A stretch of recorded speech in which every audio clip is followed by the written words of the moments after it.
Hello friends, my name is Bahroz and I'm a finance executive by profession. Welcome to my channel where I talk about how you can go about achieving career and financial success. In today's video, I will talk about things you are doing wrong with regards to your virtual interview. I coach a lot of people on how they can improve their interview taking skills, and these are some of the common mistakes that I find. So I will be sharing all those common mistakes with you so you don't make these mistakes when you are appearing in a virtual interview. However, before we move forward, I have two asks for you. One, please press the like button as this keeps me motivated, and second, press the subscribe button along with the bell icon so you get notified as soon as I put a new content on this channel. Both of these actions might be minor actions for you, however, they mean a lot to me and will go a long way in helping me improve the quality and the quantity of the content that I post on this channel. Now let's get rolling back into the topic. Now, talking about the topic, make sure you stay tuned till the end, because the last tip that I have, or the last mistake that I will be calling out, is the most important one. It's my favorite one and does not only apply to virtual interviews but also applies to face-to-face interviews. So make sure you stay tuned till the end of the video. Now, number one is do not read. I know it is very easy. You are coming for a virtual interview, you have everything written down, which is good. And you have this temptation to read whatever you have written down.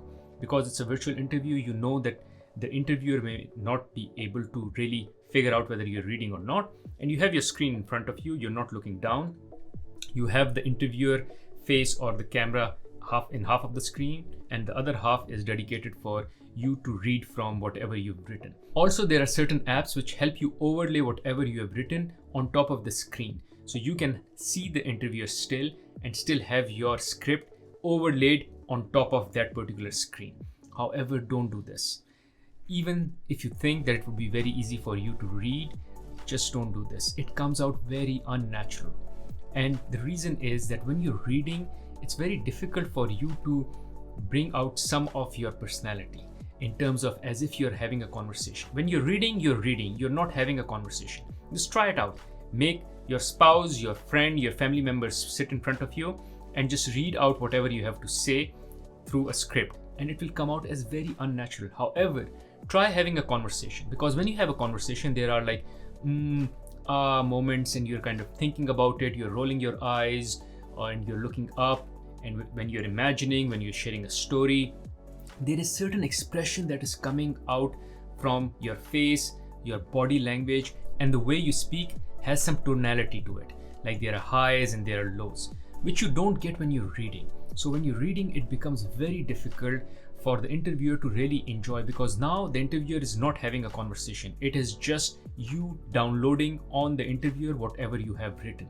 Just don't do that. Secondly, when we write things down, we have a tendency to write things down in a more complex way and non-conversational way. So if you are reading word by word, in that case, again, you would not come across as someone who is having a conversation, rather someone who is reading a script. Now, this makes it even harder for the interviewer to take notes, because when you are speaking, there are pauses, you are thinking, you are slow as well as you are delivering your speech. So it gives all the time to the interviewer to take notes. However, when you're simply reading, your speed of delivery is faster than what the speed of delivery would have been if it was just a conversation.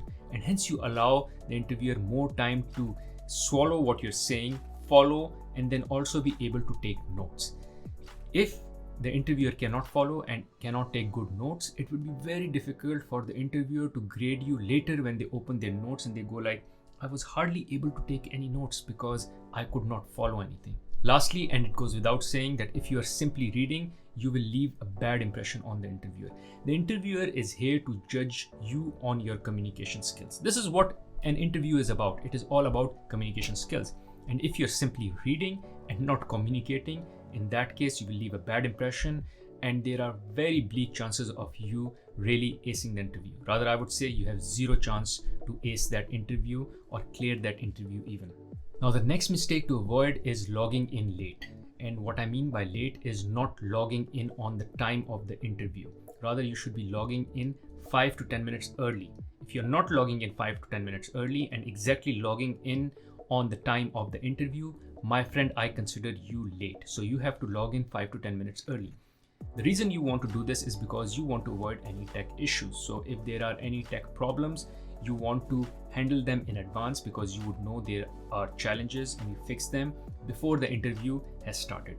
This has happened to me once where I logged in exactly on the time of the interview and I realized that I needed to download certain application on my laptop in order for me to run that virtual interview. That application took 5 minutes to download and hence I was eventually 5 minutes late.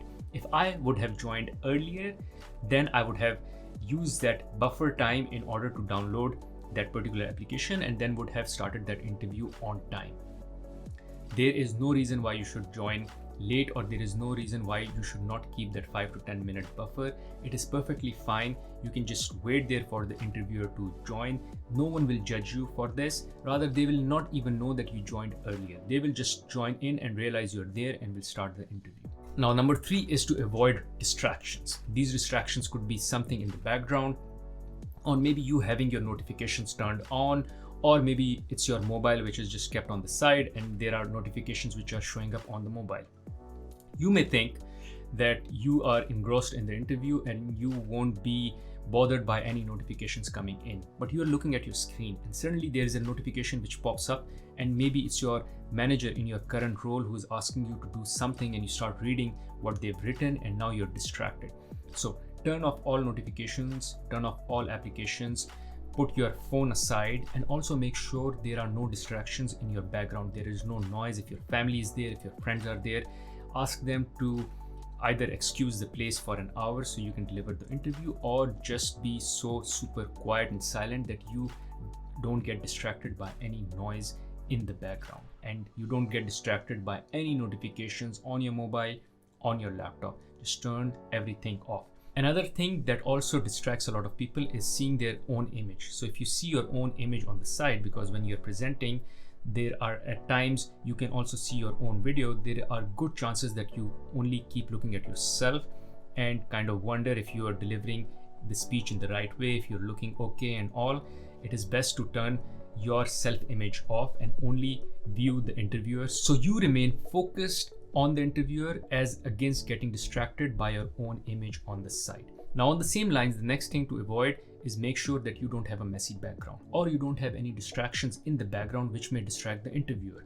Just like how you want to focus on the interviewer, you also want the interviewer to completely focus on you. So you need to make sure that your background is not messy, is completely clean and doesn't have any distractions. And if you feel that you are in a space where it is difficult for you to have a clean background because that is your only option given where you're living and the space you have for the interview, then have a blurred background or then have something in the virtual background so that nothing in the background is visible to the interviewer and hence they don't get distracted or they don't find or see a messy background behind you. Now, the next mistake to avoid is not expressing enthusiasm. Now, I understand when you are in a virtual setting, it is difficult to show engagement, or it is more challenging to show engagement and express enthusiasm, because when you are in a one-to-one setting like face-to-face, you always shake hands, you are in front of the person and there is certain body language or behavior that exists in the room and it becomes very easy for you to show enthusiasm.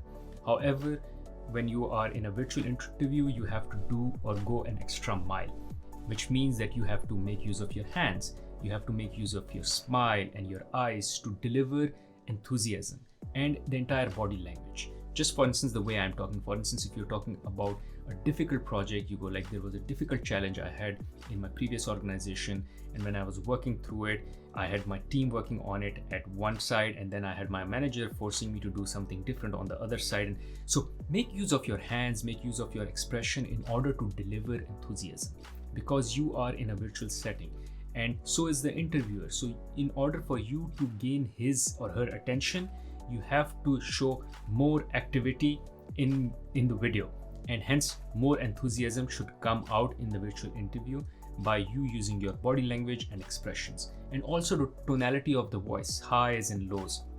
Hence it is very important you practice everything. By the way, I do offer one-to-one interview coaching sessions. In case you are interested in having that, you can reach out to me. I will leave the link on how you can go about booking the session in the description of this video.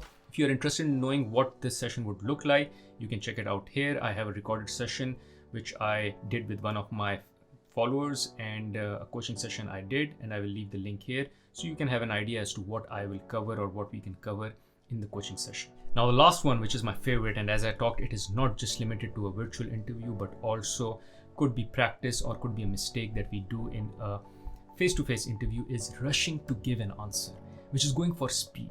You feel this pressure that you don't allow for any pause or silence in the communication, and you just want to jump into answering and delivering your answer with speed. You don't get points for speed, you get points for accuracy. So if you get a question, it is okay to say, let me take some time to reflect on it. Let me take some time to structure my thoughts, and have a pen with you and maybe look down and start taking some notes around how you will go about delivering the answer. Take your time, take like 30 seconds, 45 seconds, and even a minute if you need. And then only once you've structured your answer, then start delivering the answer. You have the benefit of writing everything down and telling them or giving them the impression that you are taking notes. By the way, if you do this, you will come across as someone who's more thoughtful, as against someone who just wants to answer. Rather, you're someone who thinks through and only then goes about delivering what they have to say.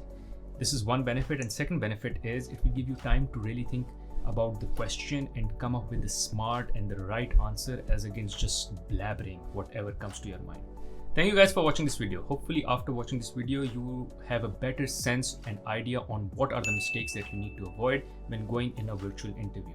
In case you found this video valuable, I'm sure you'll find another video very valuable on my channel where I talk about how you can go about acing behavioral interviews. You can check it out here. Other than that, there is another video where I talk about how you can go about answering the question, which is one of the most common questions asked, which is introduce yourself. You can check it out here. Thank you.